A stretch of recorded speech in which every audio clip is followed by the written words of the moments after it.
Pour renforcer durablement la sécurité alimentaire et nutritionnelle et améliorer la résilience des ménages ruraux de Haute et Moyenne Guinée, le gouvernement et ses partenaires réunis autour du ministère de l'Agriculture financent le projet Agriculture familiale, résilience et marché AgriFarm à hauteur de 120,2 millions de dollars. Dans cette dynamique, l'AgriFarm tient à la baie la 10e session de son comité consultatif régional. AgriFarm évolue dans deux composantes complémentaires, qui est l'agriculture familiale et accès au marché.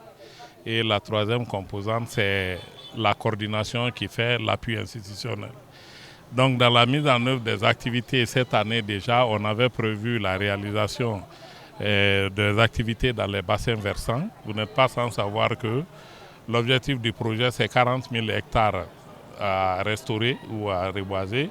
Et au-delà de ça aussi, on a 6 000 hectares à aménager dans les périmètres agricoles. Ce comité permet de présenter l'état d'avancement des activités du semestre écoulé, d'identifier les défis et de proposer des solutions tout en orientant les actions prioritaires pour l'année à venir au bénéfice des communautés rurales. Notre souhait le plus ardent, c'est vraiment que le projet porte fruit parce qu'avec AgriFarm, les bénéficiaires, nos producteurs, ils vont bénéficier des aménagements, ils vont bénéficier des intrants, ils vont bénéficier des outils et de la formation.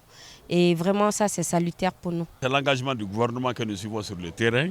Et ensuite, nous sommes prêts à suivre auprès de ces collectivités l'évolution de ces activités. Il faut savoir que c'est des dividendes que nous récoltons après l'exécution de ce projet. Et là, nous sommes à côté d'eux. Nous les suivons pas à pas dans le cadre de la réalisation de ces projets pour avoir une atteinte facile, appréciable.